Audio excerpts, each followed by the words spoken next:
Right mind fragility of Centralist power lessons for democracies from China's political mayhem. 11 Jinping's slow-motion nosedive from China's throne is less a political drama than a masterclass in how to botch a nation. Beijing's strongman, once hailed as the eternal helmsman, is now steering a ship that's springing leaks faster than his sensors can plug them.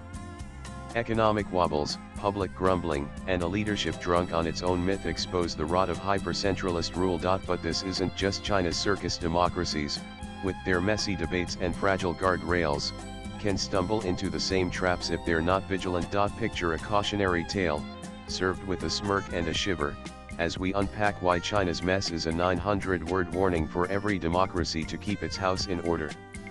Buckle up, the lessons are sharper than the Beijing's People's Liberation Army. China's last decade under Xi has been a textbook case of building a throne on quicksand.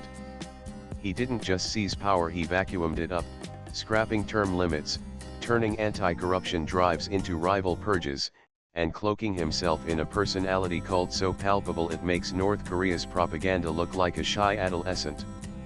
Xi didn't stop at rewriting the constitution. He mandated a university course on Xi Jinping thought, a self-aggrandizing syllabus that's less education and more hagiography. Imagine the gall, a leader so enamored with himself he demands a nation study his brilliance, as if wisdom begins and ends with his name.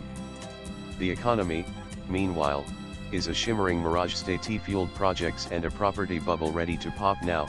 The cracks are glaring, youth unemployment's through the stratosphere, exports are wheezing, and the property sector's less a market than a graveyard of bad loans. Xi's zero-COVID obsession, once paraded as genius, turned into a bureaucratic fever dream. Lockdowns so suffocating they sparked protests in a country where dissent is a one-way ticket to nowhere. When citizens took to the streets, it wasn't just about masks, it was a primal roar against a system that forgot how to listen. Democracies, perk up, centralizing power is a one-way ticket to a cliff. China's one-man show thrives on silence. Nobody dares call out the emperor when he's stark naked. When Xi clung to zero COVID, then flipped to reopening without a playbook, the lack of pushback turned a misstep into a catastrophe. Democracies have guardrails, judges who aren't yes-men, reporters who snoop, opposition parties that squawk. But those aren't bulletproof. Leaders who chip away at them, bullying courts, smearing journalists, or branding critics as traitors, are playing Xi's game, just with better branding. The fix: keep the messy machinery of checks and balances humming, or watch your system wobble like China's. The personality cult around Xi is a screaming red flag, and democracies should take note before they start penning their own love letters to leaders. Mandating a course on Xi Jinping thought isn't just ego on steroids, it's a deliberate erasure of debate. It's as if a leader decided to award themselves a medal for greatness, after consulting their own mirror. Picture a democracy where a prime minister nominates themselves for the highest honor, debates it with their own ego, and then pins the medal on their own chest. Laughable, yet chillingly possible if institutions erode. Such self-worship is antithetical to democracy's core, the idea that no one is above scrutiny, and power is a lease, not a crown. When leaders start craving adulation over accountability, they're not just flirting with authoritarianism, they're swiping right on it. Democracies must keep their leaders humanized, celebrated, sure, but never canonized. Anything else risks a slide into the cultish swamp where dissent is heresy and loyalty is the only curriculum. Economic mismanagement is China's next gift to the How to Botch Up a Country handbook. Youth unemployment at record highs, a property sector imploding, exports on life support. Xi's bet on state control over innovation turned a juggernaut into a jalopy. His common prosperity mantra spooked entrepreneurs, while tech crackdowns sent moguls and their money bolting for the exits. Democracies aren't immune to this brand of stupidity. Populist promise tax cuts with no math, subsidies for dying industries can hollow out economies faster than you can say recession. The difference: democracies have tools to catch the slide, elections to oust duds, press to call out nonsense, debates to hash out fixes. But those only work if leaders don't dodge accountability like it's a tax audit. Ignore structural reforms for quick applause, and you're one bad policy away from a China-style economic faceplant. The lesson: keep markets dynamic, not dogmatic, and don't let ideology choke innovation. Dissent, that pesky thing China can't stomach, is another wake-up call. Protests over zero COVID weren't just about policy, they were a middle finger to a regime that thought it could muzzle a billion voices.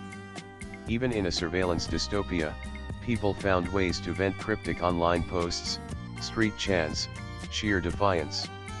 Democracies have a head start. Protests, free speech, and pesky NGOs are baked into the system. But when governments tighten the screws, censoring social media, banning rallies, or harassing activists, they're not just borrowing China's playbook, they're inviting its chaos. Dissent isn't a glitch, it's the safety valve that keeps societies from exploding. Clamp it shut, and you're brewing a rebellion in slow motion. Democracies must keep those valves open, letting voices roar, even when they sting. Ideology over pragmatism is China's next blunder. Xi's fixation on state dominance and ideological purity kneecapped innovation, chased away capital, and turned tech giants into cautionary tales. His Xi Jinping thought isn't just a coup, it's a mindset that prioritizes loyalty over logic. Democracies, you're not off the hook. When partisan holy wars over climate, welfare, or culture override evidence, you get policies that sparkle in speeches but flop in reality. China's tech purge showed what happens when dogma drives the bus, markets tank, talent flees, and you're left preaching to bureaucrats. Democracies need to keep their heads screwed on, balancing principles with policies that don't collapse under scrutiny. China's global swagger, now stumbling, is the final lesson. The Belt and Road Initiative, once Xi's ticket to world domination, is choking on debt defaults and geopolitical pushback. Democracies, don't get cocky. Overextending abroad, reckless wars, blank check aid can bleed you dry at home. Global clout starts with a strong foundation. Fix your economy, listen to your people, don't bet the farm on foreign applause. China's mess isn't just Xi's funeral, it's a mirror for democracies. 1M rule, personality cults, economic denialism, silenced voices, ideological blind spots, reckless ambition. These aren't just authoritarian oopsies, they're temptations any system can fall for. Democracies have the edge: institutions that check power, economies that reward risk, societies that let voices roar. But those edges dull without care. Leaders who mistake criticism for betrayal, citizens who shrug at eroded freedoms, systems that resist change, they're all one step from China's quicksand. Swipe left for next video. So, keep your institutions feisty, your economies honest, your voices loud. Because if China's titan can tumble, nobody's too big to fail. Yuvraj Pakarna is an independent journalist and columnist. He tweets with Yuvraj Pakarna. Views expressed in the above piece are personal and solely those of the author. They do not necessarily reflect News 18's views. Latest blogs.